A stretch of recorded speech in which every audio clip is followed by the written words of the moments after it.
Good afternoon. My name is Laura Lee Crystal, and I am the President-elect of WEPAN. I am delighted to welcome you all to today's webinar.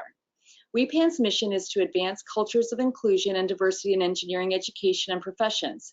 WEPAN aims to achieve this mission by empowering people and organizations who are catalysts of change.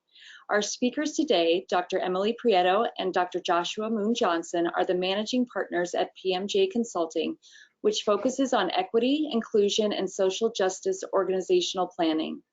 In today's webinar, they will discuss hate and bias incidences occurring on campuses and guide campuses to understand obstacles while creating comprehensive methods to respond.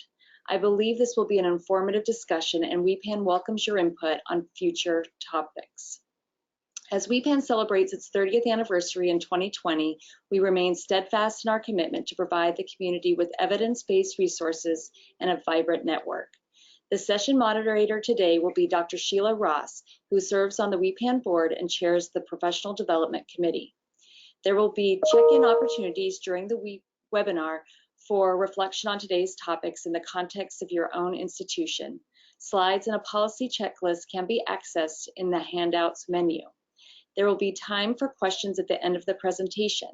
Please use the questions feature to submit questions and any feedback. Thank you for joining us today, and I'm excited to turn the screen over to Emily and Joshua.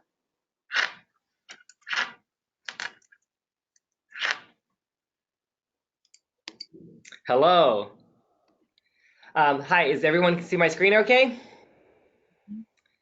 So we'll go ahead and get started. Yes, thank you. I am Joshua, and I'm joined here with my colleague, Emily. We're excited to talk to you today about interrupting bias and hate on our college campuses. I'm currently a Dean of Student Services and Equity Programs at American River College, a large community college in Sacramento, California. However, prior to this, I was an Assistant Dean at University of Wisconsin-Madison and UC Santa Barbara, where I was the Director of the LGBT Center and the Women's Center. In both of those roles, I also served as the Chair of the Campus Bias Response Team. My name is Dr. Emily Prieto, and I have to apologize. I've been traveling this week, and I picked up something during my travel, so I'm a bit sick. So if my voice goes, but so as was mentioned earlier, I'm one of the managing partners for PMJ Consulting, which we help institutions and organizations with equity-focused strategic planning. Prior to this, I was an assistant vice chancellor of student affairs at the University of California, Davis. Yeah, and so today we only have about 45 to 50 minutes for the overall presentation, and we will have time for questions at the end. So please add those to the chat box, and we want to make sure we have some time for clarification. Knowing also on webinars, sometimes it's difficult to be as interactive as involved as this topic might lend itself to be. I just want to preface this that this is a very broad and brief overview. By no means do we think that we could get into detail with this topic within such a short period of time. Our goal really is to just be able to have an introductory conversation for you to have some things to think about and bring back to your campuses. We do know that the attendees of this webinar are coming from different types of campuses, different geographic locations, as well as you have different roles on your campus as well. So as we're going through things, I hope that you can think about what role you play on your campus. How can you bring this to your spheres of influence, whether it's just your classroom, a department chair, or a higher level administrator, and how you could bring this to transform your campus. So with that, I'll turn it over to Emily to go over some of our goals as we get started. So today we're going to be going over what is a hate crime, and also make the distinction between a hate crime and a bias incident, as well as a hate incident, and how they impact many different communities. We're going to also go over current trends right now nationally in regard to hate crimes and incidents, and we're going to be knowledgeable of ways to address incidents of hate and bias when they do happen on our campuses. So the first thing that I think is important for us to go over is to go over basic terms. So these definitions we actually took from the U.S. Department of Justice. And so a hate crime can be generally defined as a crime which in whole or part is motivated by an offender's bias toward the victim's status. And a hate incident is an action in which a person is made aware of her or his status is offensive to another but does not rise to the level of a crime. So I want to give an example of what would be considered a hate crime. So something that happened about 4 years ago on a campus at it was apartments that were actually leased by the institution, but there was a young Black woman that was assaulted by 3 white men, and during the assault, they were making very racially biased comments toward her during the time that she was getting assaulted. So that is exactly an example of a hate crime. And so so I want to move on now to a hate incident, because hate incidents are different. Yeah. Can I just add one thing as well? Yeah. And so hate crimes, that is the U.S. Department of Justice definition as well. But knowing state by state, each state has their different group of protected classes with that. And so it's important for you to understand what your state includes. For example, earlier this week, we were doing this workshop in New Orleans, Louisiana. One of the things that's important to know about Louisiana, it does not include gender identity as a protected group with a hate crime. I'm from Mississippi, just about 30 miles across the border into Mississippi from New Orleans. In my home state of Mississippi, neither sexual orientation nor gender identity are included as protected classes for hate crimes. So making sure that state by state, you're aware of where you are and who is included in that definition. Thank you, Joshua. And I think one good example of what he's talking about is, so the incident I just described, had it happened in Louisiana against a trans woman, it would not have been considered a hate crime because again, gender identity does not fall within what they would view as being a hate crime. So, okay, so hate incident is an action or behavior that is motivated by hate but legally protected by the First Amendment, which is the right to freedom of expression. So examples of this are name calling, insults, disturbing hate material in public places, displaying hate material on your own property. The U.S. Constitution allows this hate speech as long as it doesn't interfere with the civil rights of others. And incidents of hate contribute to a hostile campus environment and can occur even if the act itself is unintentional or delivered with humorous intent. So I'll give an example of this because I know working in student affairs, this was very challenging because a lot of students and even faculty would, based on their observation, would categorize a hate incident as a hate crime.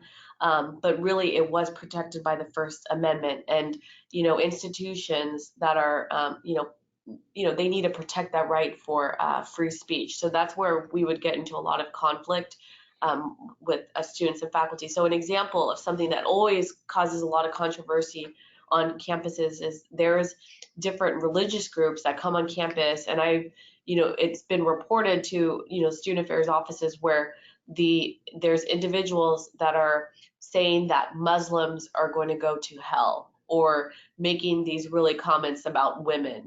How women are dressed means that they're going to go to hell. I mean, so comments like that, although they're extremely offensive, they wouldn't be categorized. They wouldn't be considered to be a hate incident.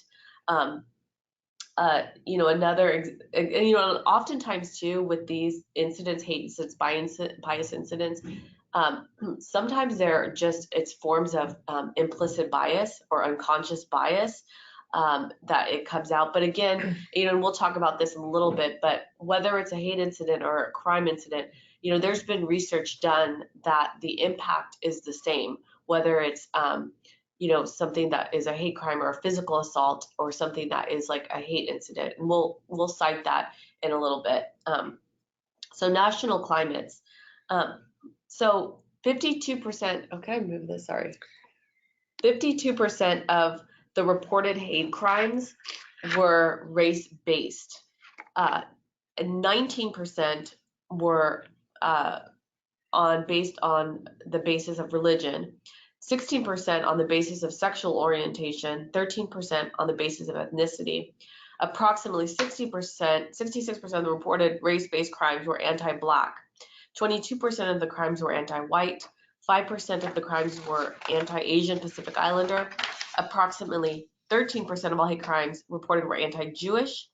And hate crime incidents targeting Jewish and Jewish institutions in the U.S. spiked about 37% between 2016 and 2017, and approximately 11% of all hate crimes reported regarding religion were anti-Muslim.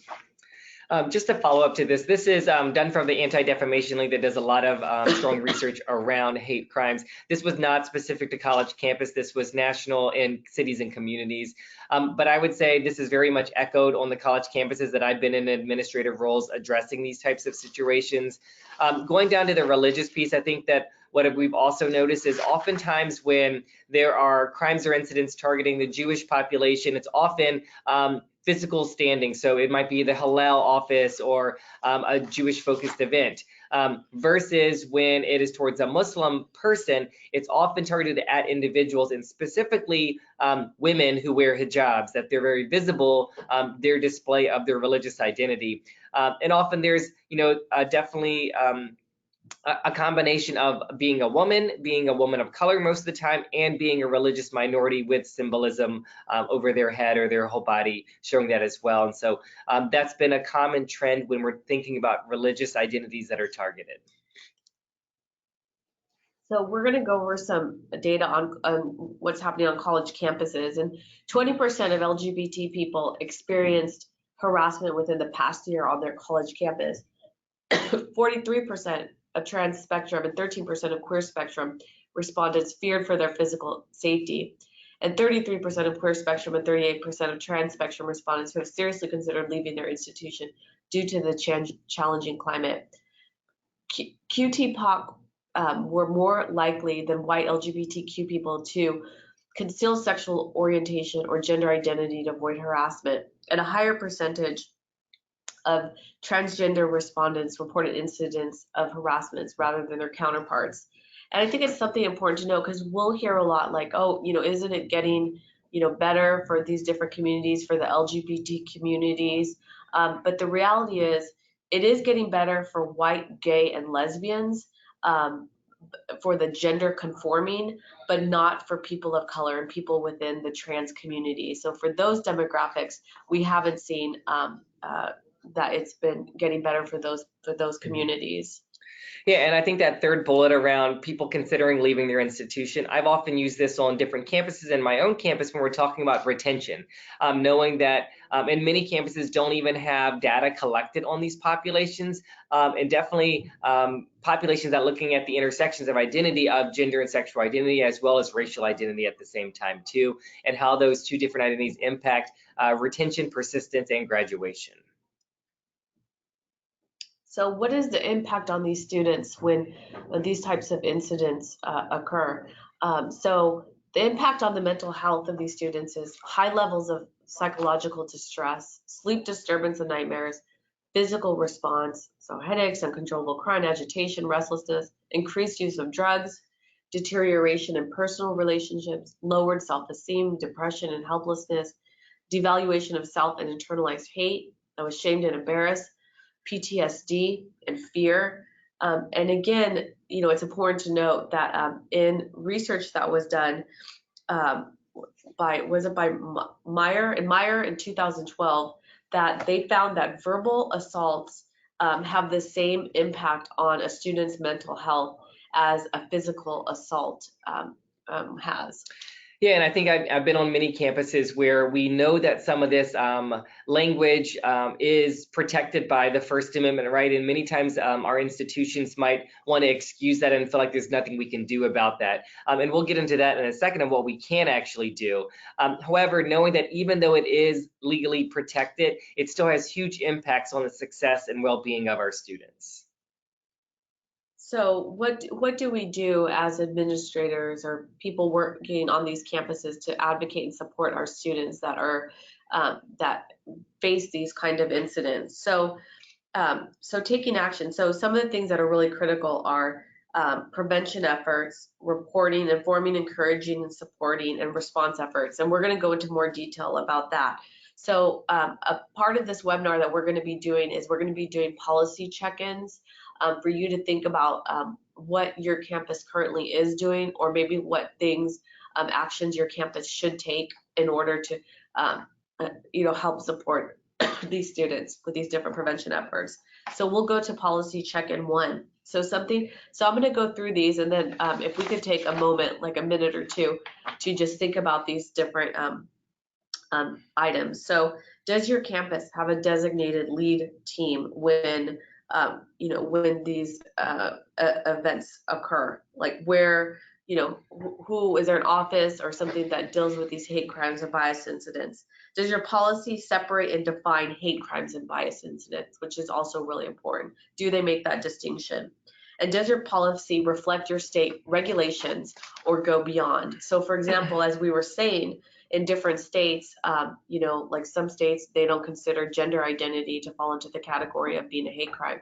So would your policy maybe, be something that could go beyond that to reflect also gender identity or things that are maybe lacking from state policy? So we'll just take a minute to think about that.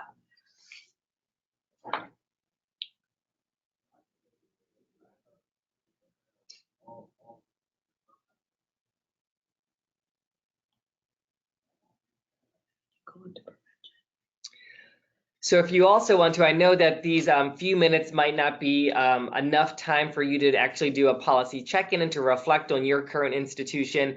If you look under the handout section on your box, we have all of these policy check-ins in one document there. So if you want to go ahead and pull that up, or if you want to print that out, I encourage you to take some notes around, I have no idea if our campus has this or not, or I want to follow up with this, or this is a great idea that I could bring up to someone who is in charge of this on my campus as well. So we just want to create a quick pause for you to do some reflection of your current institution, your department, your school or college, so we can make this as applicable as possible.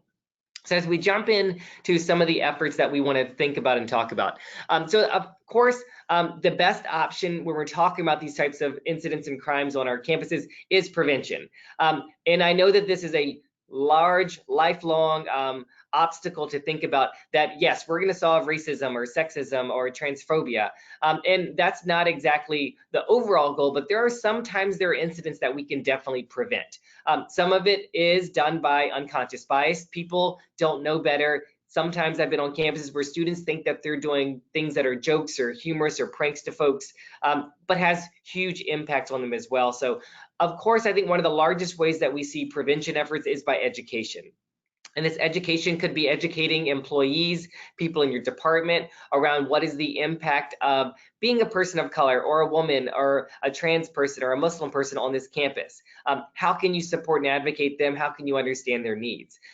Beyond that, how do we create dialogue? How do you have the skills to talk about pretty complex ideas?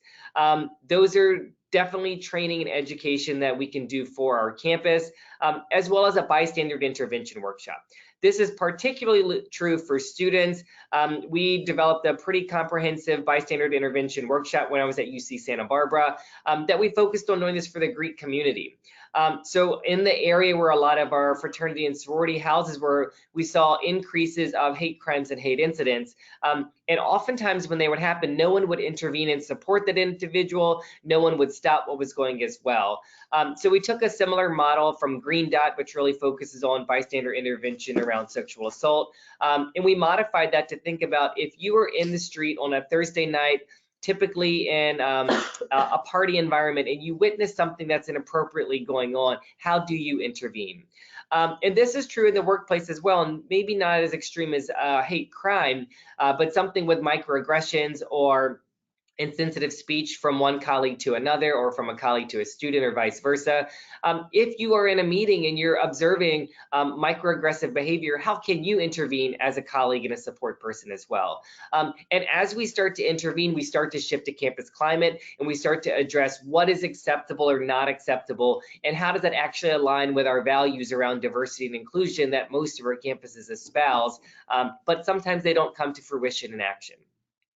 Visibility and affirming messages. And so sometimes this happens publicly when we're affirming that undocumented people and DACA and DOCU scholars are welcome on our community. That sends visible messages of these people are valuable to our institution. So this could be through messages of our senior leadership, through press releases, through our media, through visible symbols such as a center or art or buildings being named after different populations, that we constantly create visible and affirming messages around populations that have been traditionally and currently marginalized and disadvantaged. Making sure that there are policies and protections. As we have accountability, we're taking things seriously. In the end, that should create to less incidents. However, as I've led multiple campuses initiatives with creating policies and programs on this, we often do see a spike in reporting of hate crimes and bias incidents before they do go down. So it's a little bit alarming once we create policies and protection, and then all of a sudden these incidents start coming up. That is pretty normal on many college campuses. And the last one is transparency and accountability, which follows those last few bullets as well. Oftentimes what we have seen is many times institutions want to pretend like these things didn't happen. However, being transparent, not saying that these things are the only ones that happen on our campus, but I've often used the messaging of these are societal issues. Sexism is broad and global, and it's not something just on our campus, or racism is broad and global and not something just specific on our campus. However, we are going to hold ourselves accountable that these types of situations are not okay in this climate and on our campus. So your policy check-in too. What are methods your campus has implemented to prevent hate crimes and hate incidents? Some of these are things that many institutions have. A multicultural center, a Black cultural center, women in STEM clubs, whatever that might be, to create and educate. What are other things that go beyond that? If you do have some type of methods of implementation, what populations is this focused on? Who is included, who is not included?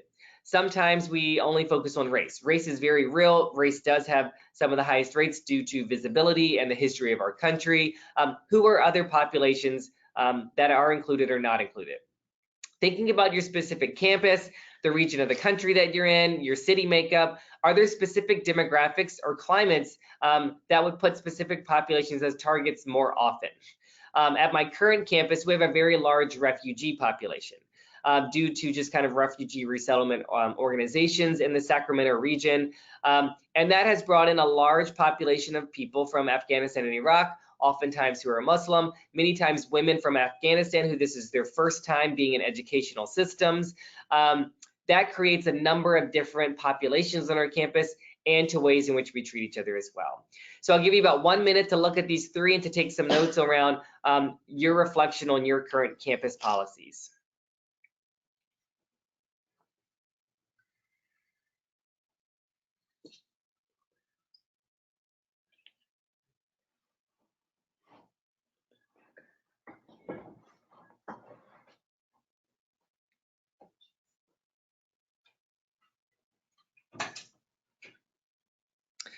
Okay, we're going to move on now.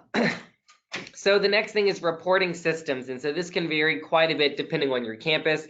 Some of these things you may not know, but as you reflect on not knowing this, making sure that if you don't know, there's probably many people on your campus who don't know as well. So the first is, if your campus does not have some type of system for folks to report hate crimes and bias incidents, what would that look like? And so as you start to create one that's more robust than possibly just call the police, which is what a lot of campuses say. Yes, if it's a crime, please do call the police. However, when it's something a little bit more vague, so one campus I worked at, it was like, well, they call the police. I'm like, well, what if it's not a crime? I'm like, oh, because people would call the police and the police would be like, please, why are you calling us? Leave us alone. Sometimes it's the conduct office. However, if it's not a part of your student code of conduct, is that actually the place they should be reporting it as well? And then the third place that people often will report it to is kind of their EOE or their discrimination officer, especially employees. However, many times these things might not be legal discrimination, so there's some gray area there as well. So is there a broad catch-all? Is there an initial place for people to report to? Sometimes it's more of an intake process than a formal reporting process as well. So if you don't have something that's a little bit more broad and a catch-all, thinking about reporting, creating that reporting system. I would say one thing is expect resistance. Depending on the climate at your institution, definitely the climate around kind of riskiness with legalities, expect resistance. Sometimes our campus doesn't have the structure to actually go beyond addressing legal concerns, and this creates a lot of blurriness with that as well. Sometimes people don't understand what it is as well. They might think this is a microaggression reporting system, which I would say that's not the intentions of this.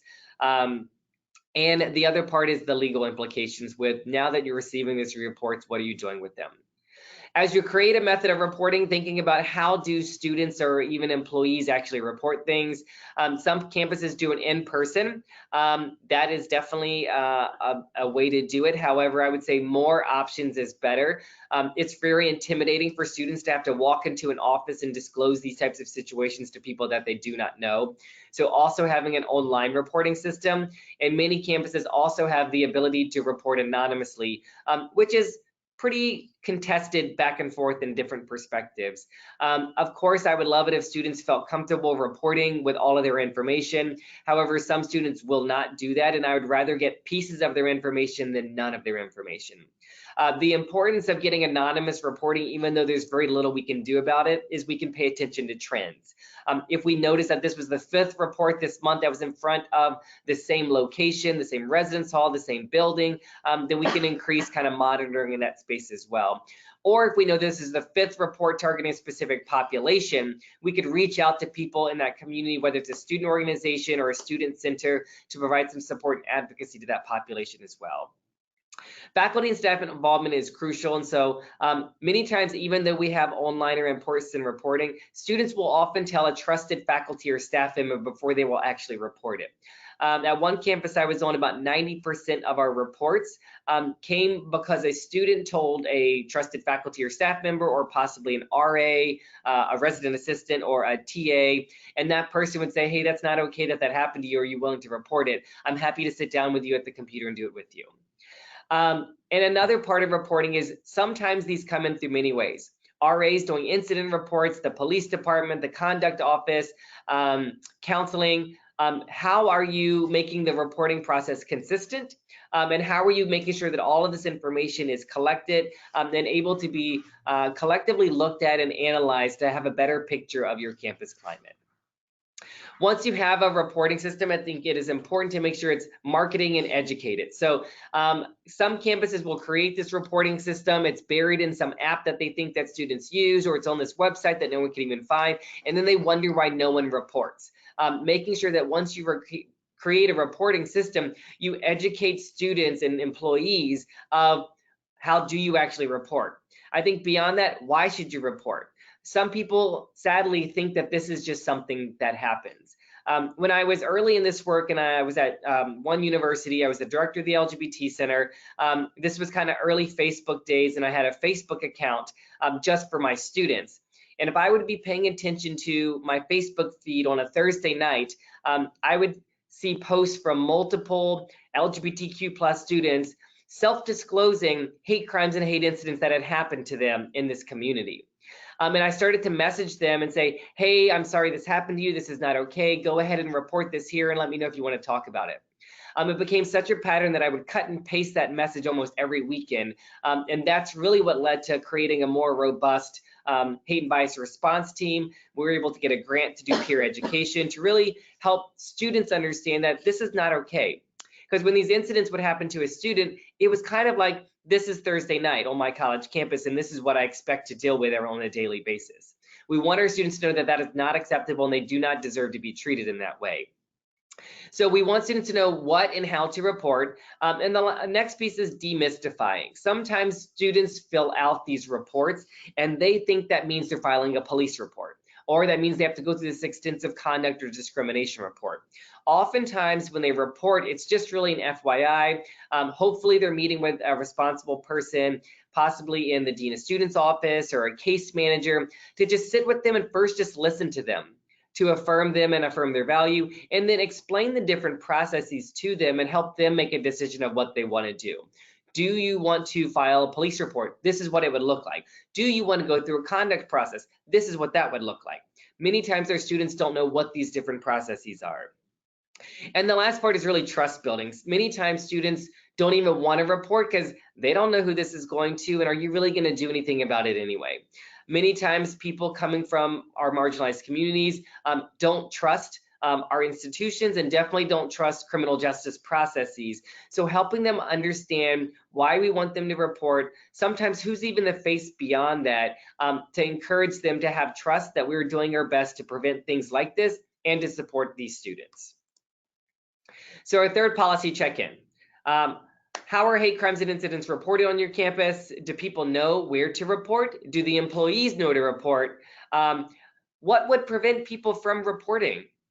Does your institution have a method of collecting and analyzing trends of hate crimes and incidents? Who's involved with collecting and reporting? And does your campus have a response protocol? I'll give you about 1 minute to go through this and reflect on your own campus.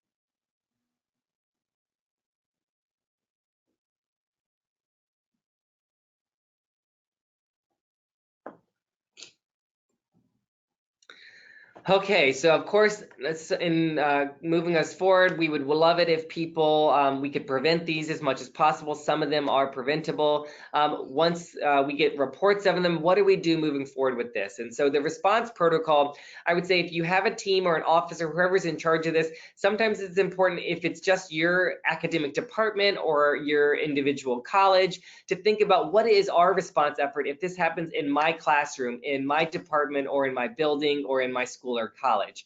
I think it's important that we don't only rely on a broad campus response effort. Sadly, these things might happen in many different spheres that we're in as well. So having a response protocol and sharing this with your partners. Sometimes campuses have response protocols. People's names and departments are listed on there. They don't even know that this process, this response process exists. And really with that, in the case of a hate or bias incident or a crime, 5 different kind of things to think about. And if you have teams or individuals, one is healing and wellness. This has a large impact on the individual that's targeted as well as the larger community. What are educational initiatives for people to know what was the impact of this? How could we have moved forward? How would we have done better? Community actions. And sometimes this is empowering our students to take action. Public relations. What messages are we sending to our internal and external partners? And then legally, what should we be doing there as well? So as we think about different folks as we're responding to in this response protocol, one is obviously the survivor, the person who has been targeted most directly. The perpetrator, sometimes we know, sometimes we don't know who is behind this. The targeted communities, the campus community largely, and then some external audiences. The media, obviously, sometimes alumni, and sometimes they're community partners. And the community partners can vary depending on how you're involved with your city or your community, or if you're a very nationally recognized institution, that could be very broad. Many campuses, sadly, anti-Semitism is on the rise, as Dr. Prieto mentioned. So working closely with your Hillel or other Jewish organizations, your local mosque or Muslim Student Association, possibly your NAACP or Urban League, your city LGBT center or whatever that might be, thinking about who typically is targeted and how would you be working with these people outside of your community. So response to the survivor. So this is to me, the first place I go to. This is most immediate. I am a student affairs person by trade through and through. And the reason I do this work is to support our most marginalized students so they can be successful on our college campuses. A few things here, this is not exhaustive, but a few minimum points to think about. Are we providing confidential basic counseling and referral services? The emotional impact can vary quite a bit. Sometimes these survivors might need support right away. Sometimes it's a month later and they're still having the emotional impact of this. If this happened in a residence hall, they might need to facilitate a housing move for this person. They don't feel safe in their current living situation. Similar to a classroom, if this happened in a classroom or near an academic building, how can we support them in their academic space as well? Informing them on their reporting options. Also setting expectations. I met with a number of students, possibly a faculty member had said something pretty problematic or sexist or racist, and this student might report it and come to me and say, I want you to fire this faculty member. And it's important for me to listen and affirm that student, but also to set expectations around what's realistic in these situations. Assist them with navigating accommodations with their faculty, maintaining adequate documentation. Sometimes a student will come in and tell me, I just want to tell you about this, I don't want anything to happen. But I still make notes and documents for myself because it has happened quite regularly that they'll come back 2 weeks later and say, actually, I want to report that. And at that point, it's maybe blurry in my mind, maybe it's blurry in their mind. So me having adequate notes is important as well. And so, yes, you want to listen to someone who's sharing these things with you if you are that trusted individual that they're coming to. But if you can try to take notes a little bit later as well, we don't want them to feel like they're being interrogated or investigated as well. So being hesitant of the number of questions that you're asking them as you're moving forward with it too. Making sure that you're serving as a long-term contact, whether that's you or they have someone at their institution to come back to, because this does kind of go in different cycles of what they might need depending on the severity of the incident. I'll also add to that, sometimes the incident doesn't seem very severe, but it can be re-traumatizing. Pretty intense things may have happened to folks other places. So, for example, we might have a transgender student who was kicked out of their home when they were in high school, who was physically assaulted on the street. They come to our college campuses, and a faculty member uses the wrong pronouns for them. And this could be highly triggering to them because it brings back a lot of past trauma, and they don't really know how to make sense of it at sometimes as well. So sometimes the reactions from survivors might seem definitely disproportionate to what we might think it should be. And then making sure that we remain aware of our own bias or incidents. And so kind of, as I said, thinking about what it might be a big deal to one person. For me, as someone who is a man and male, if I have a student who's a woman who's telling me things like, that's not my lived experience, I haven't had to think about sexism on a daily basis. So making sure that I'm checking that and trying to understand, and understanding that sometimes I don't understand. So the response to the perpetrator, and this is a lot more on the probably the student affairs policy police side, but making sure we're talking about with that as well. It really varies on the severity, if it's a verbal microaggression or bias incident, or if it's a hate crime, or if it's public or not. One is your conduct office. Oftentimes what I've done as a conduct officer, I know that there's probably little that I can do realistically, but I still want to at least have an educational conversation with this person who maybe did something or said something that was offensive. I'm fully believe in restorative justice practices. If both parties are in the place to learn and to heal, this can be a really powerful practice to restore the community and try to focus on healing versus just the punitive measures of it as well. We want to make sure that we're providing educational and personal development opportunities, especially for our students, but also for our faculty, that sometimes people just don't know better. And it's ignorance, not because they're a bad person, but ignorance just because they don't know better and they need to be exposed to new knowledge and skills. For students around conduct, suspension, or expulsion, also making sure we're keeping aware of Title IX implications. There is some crossover definitely between people being targeted, specifically around sex and transgender identity. If it's an employee that's involved with it, making sure we're using our human resources, discrimination EOE offices, and then of course our campus police. This might be, if it's charged as a crime, depending on where you are in your relationship with your city police or the district attorney. If it's charged as a crime and it is motivated because of a protected identity, you can ask your local justice system for them to add a hate crime enhancer. So the response to the targeted community, this could be broadly, one incident happens to a Black woman. However, that does not just affect that individual Black woman. This affects largely the Black community and other women of color. And knowing that these things spread pretty quickly, especially with social media. Something can happen at 9 p.m. one night, and by 9 a.m. the next day, it's got 5,000 retweets on Twitter.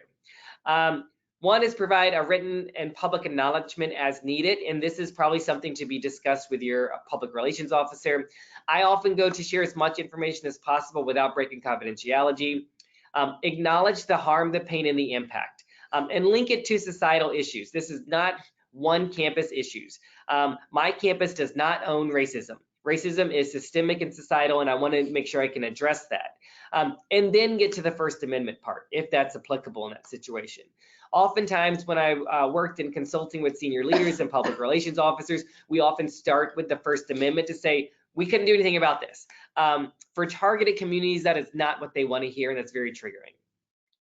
Providing community space for debriefing. Sometimes people just need a closed space to discuss and to share the pain and the hurt that they have. Closed spaces are very difficult to do. Legally, we can't usually do them, but at least aiming to have a space just for the targeted community. Providing mental health with a specific provider who understands and specializes in that population, and making sure there's ongoing efforts after that as well. Meeting with student leaders from these communities to hear what they want, to hear what they need, and hear how they want to move forward. Response to the larger campus, similar, a public acknowledgement might need to be tweaked to understand that it's broader campus. Your campus should decide when and how often do they send out these campus responses. Some places it's we're going to send it only to the classroom where it happened, or only to the students in this specific major, this college, or this one residence hall. And when do we send it campus-wide? And do we send it after microaggressions, hate incidents, hate crimes? Having that discussion. Who does this go to? And again, sharing as much information as possible, acknowledging pain and hurt, and then getting to the First Amendment. Sometimes you need to provide a town hall just for people to ask questions and to give details, not beyond just an email. We know we all get too many emails and people don't read them. Sometimes face-to-face is the best way to do this. Making sure that we're talking about our response efforts and what we continue to do to prevent. And then make sure in these acknowledgements, we're always promoting reporting mechanisms and making sure that we're talking and giving skills on how to intervene and how to support. So our response to the external community, and this is largely where things get really messy really fast. And with that, making sure that you're working closely with your Chief Public Relations Officer or Media Relations spokesperson. If someone's going to be put in front of a camera, make sure that that person is prepped and prepared to do this, especially if it's live. Utilize your social media platforms, and very quickly. I often am in favor of controlling the narrative so others don't control that narrative for me. Many times, of course, our media and journalists like to sensationalize or misrepresent, or maybe it's a very complex idea and it's difficult for them to articulate in a 30-second clip. Making sure you're coordinating a message to alumni affairs. They can get very involved very quickly. Reaching out to your community members.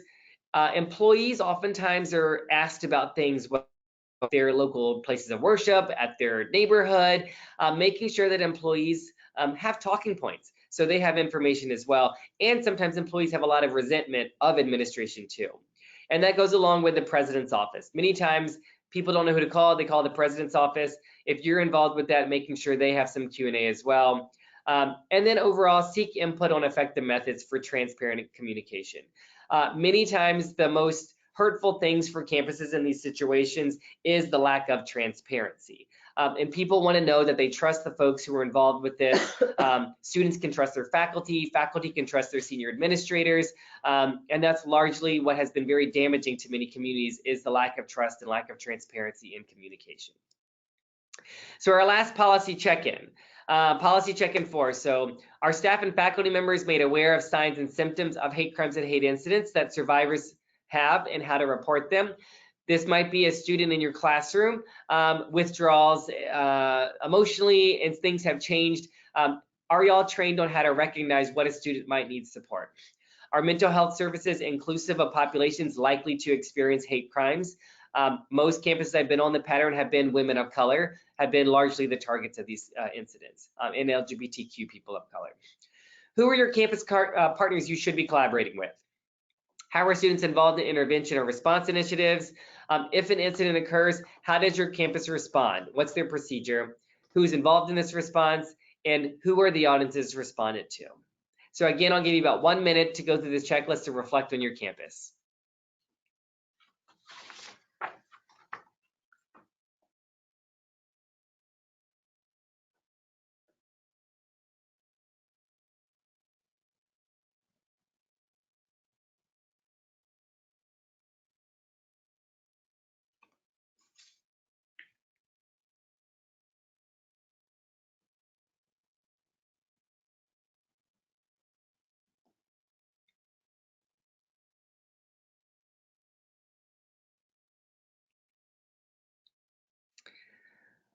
Okay, so as we wrap up and start to move towards questions, I totally understand that we went through this very quickly. I talk really quickly too. And so I hope that we have time for some questions.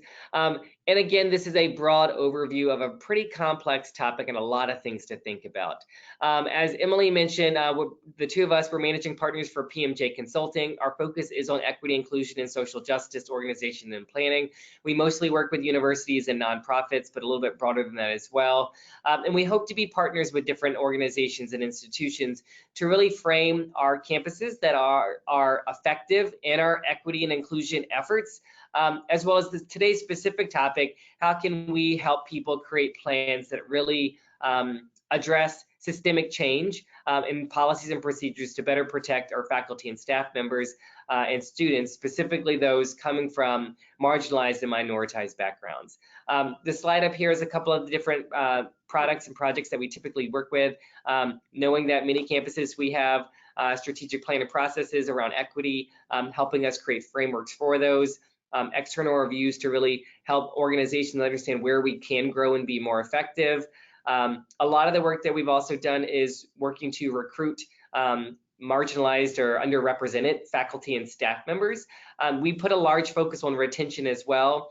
Many times institutions ask us to come in and help them recruit faculty of color. However, we're not always looking at, are those people retained, are they satisfied, and are they supported? And then making sure that, similar to what we do now, are our employees being trained and developed beyond possibly just a one-off webinar or a workshop? How can we create large systems of that as well? And then lastly, crisis response planning. Hopefully never anything happens. In our experience, sadly, there's oftentimes to be prepared for incidents, internal and external, that affect our climate as employees as well as our students as well.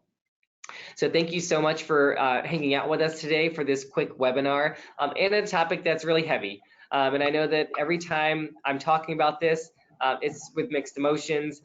This is personal to me in my own lived experience and as part of my professional role on college and university campuses across the country. And with that, I think that we're ready to turn it over for questions, or is there anything you would like to add, Emily? No, that's good, yeah. Okay. Well, thank you very much, Joshua and Emily. We do have some questions from the viewers. One question is in regards to what happens if your campus is not supportive in the wake of one of these incidents. So the question is, at what point do you reach out to the local community advocates to support? At the questioner's institution, there have been several racist hate incidents, and the students have reported it to the university president and did not get support. Instead, the students got backlash with further white supremacy incidents. So how do you deal with an unsupportive campus? I know that's a really big and difficult question, but do you have any thoughts on that? I do. Yes, I have. Sadly, I've been on campuses like that, and likely when I have not been in the roles where I've been, I mean, I say in charge of hate and bias response team. I've never been fully in charge with that as well. Of course, I report to my president and my chancellors and stuff like that as well.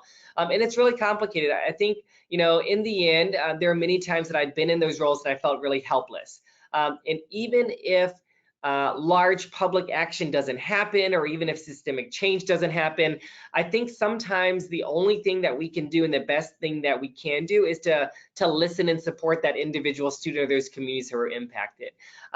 Especially with things around the First Amendment, I'm often out there with our students while people are saying hateful things and they can't understand why I let this or the school lets this happen. And helping them sometimes understand that some of our laws and some of our institutions were not created for them. And I think that's really difficult to grapple with and to handle. But me as an individual, as a faculty or an administrator, affirming that they're valued, that they're supported, that goes a long way many times as well. And I've had students who are really upset at me that the conduct case or the criminal charges didn't go as planned. And they were angry at me sometimes too. But they would often come back later and say, even though things didn't turn out the way I hoped it would, it was really meaningful you just to support and listen to me and affirm me as well. So I think that that's what's helpful, as that comment I've had around setting expectations, that finding evidence to actually move forward with these things are really difficult. And we know that our senior leaders on college campuses are put in pretty difficult positions around what they can say and cannot say publicly. So I think it's always helpful not to throw our senior administrators under the bus. Try to help students understand there's a lot of complexity to these things as well, while also affirming them. That's one route that we can go. I think that there are many other routes around helping students organize as a student club, as student government, helping them organize their thoughts and understand policies, and being a liaison to our senior administrators so they can hear directly from students the impact that it has on them. And not that I would ever want to push students to be demonstrating or activist or protesting by any means as well. My hope is that we can have conversations around that. But if that's the route students do go down, is demonstrating and protesting, helping them understand the policies, helping them understand what's effective, and helping them understand how to articulate what they actually want to come out of this beyond just a demonstration of anger. Those are just a few initial reactions that I have to that question. I do know that there's many other things we can talk about, but I'll stop there. I'm happy to chat offline about that question as well. Great. Another question, you had mentioned that you had some students sharing their experiences on Facebook, sort of almost like an informal reporting, in that type of interaction. So Facebook is something that students, I think, are maybe used to sharing their feelings on. But when it comes to sort of the official reporting mechanism with the university, do you have any examples of what kind of technology is being used? Are they making it not only easy from a computer standpoint, but how are they, making it welcoming and open where students feel like they can actually report these incidents? And does technology play a role in that? Yeah, I mean, I'll start with that. I think definitely on social media, and many traditionally college students are barely using Facebook or Twitter nowadays anyway. It probably would be more Instagram or Snapchat, and Snapchat disappears, and most of the time Instagram stories disappear. I'm not in, I guess, friend zones with students on social media really anymore, and I think that nature has changed. This was about a decade ago when people really did expose everything. But I think that when I am exposed to that randomly, I do screenshot it just to keep for my records. Not that I would do something with it without that student's permission, but making sure I have a record of it. If it is something that's like mandated reporting, I do need that information. But when it comes to mechanisms of reporting, one successful model that I had seen used at one campus that I was the coordinator for was we used Maxiant, and Maxiant was the same software system that we did with our conduct reporting. So it did keep everything in one location. The initial process was a little clunky for student user interface. We had a handful of our student interns kind of piloted and tested and try to use it to see how it would work. And we were able to kind of adapt mostly the language. Finding the form was always difficult too, and so we made sure that we had a little button around report a bias or hate incident, and we had that placed on a lot of the websites that students already used. So on the Multicultural Center webpage, on the LGBT Center webpage, the Women's Center, it wasn't just this one buried conduct page that a student had to like Google it and find it to get there as well. We also know that many of our students just Google everything. So if they Google, your campus plus hate crime, what's going to pop up for them? And making sure you're working with your web team for search engine optimization, that it comes up quickly, that it's linked in multiple places. We did have kind of a student-facing app that they downloaded on their phones. Many students didn't really download them. And once you download it, there were so many things on that app, it was pretty difficult to find the reporting system. So you do have to do quite a bit of marketing and thinking about how do you get people to report these situations, and engaging with many campus partners as possible as well. And so we knew that a lot of our students visited the library webpage.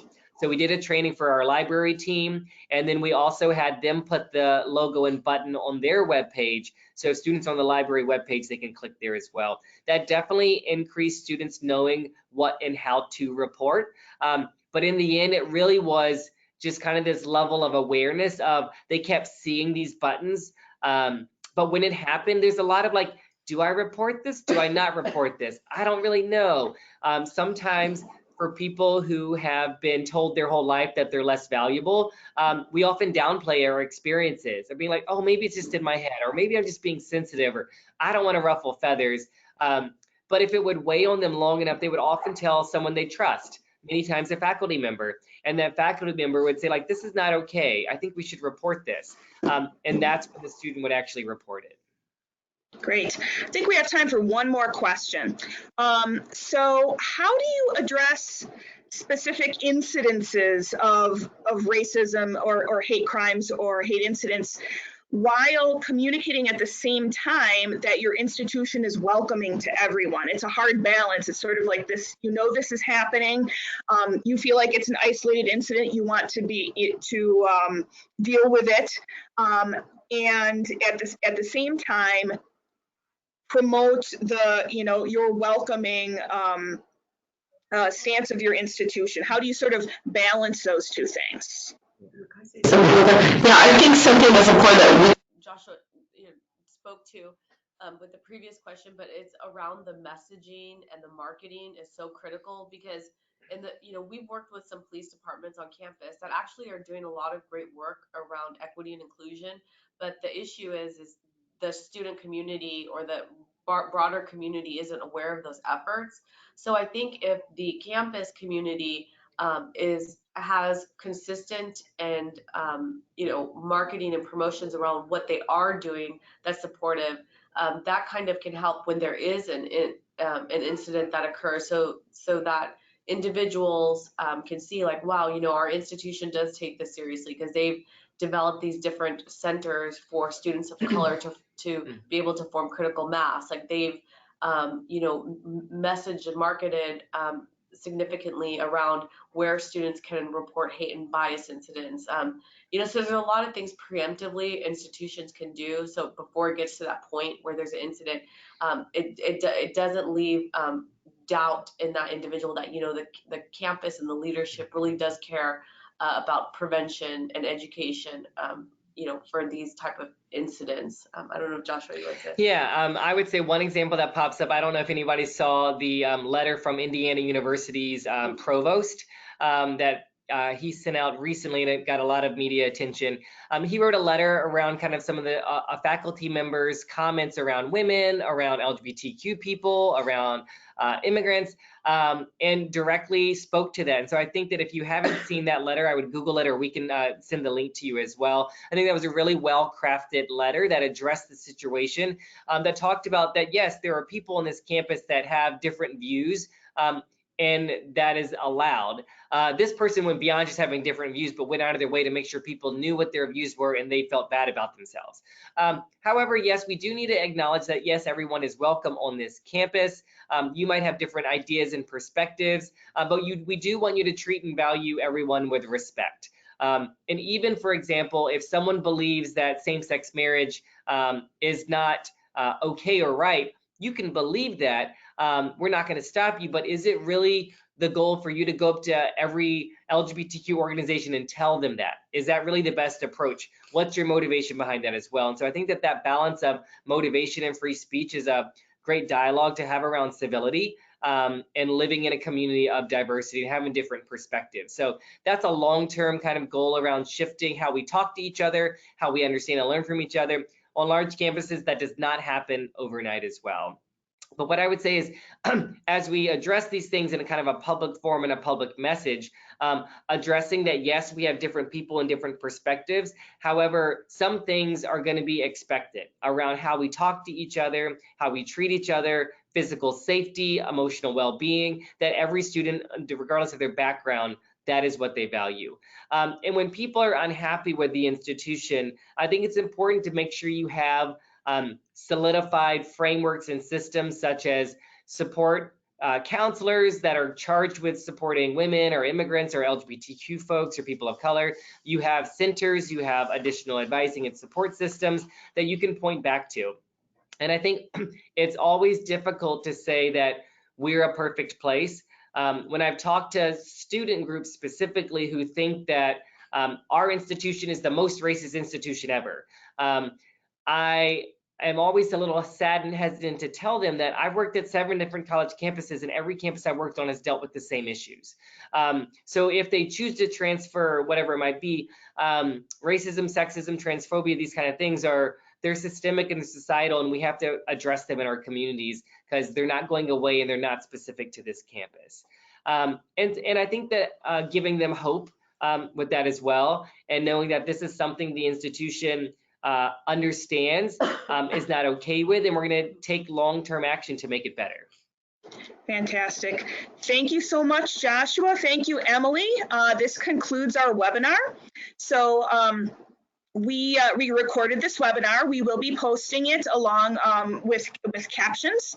And those of you who are WEPAN members will be receiving an email on that. And you saw the contact information for our presenters as well. If you have questions specifically for them, you can follow up that way. You're showing good. So we'll leave that on there for a few seconds so you can note that down. Thank you very much.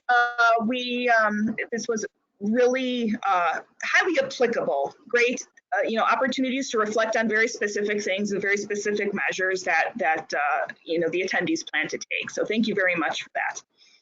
All right, this concludes our webinar. Thank you for attending. Bye-bye.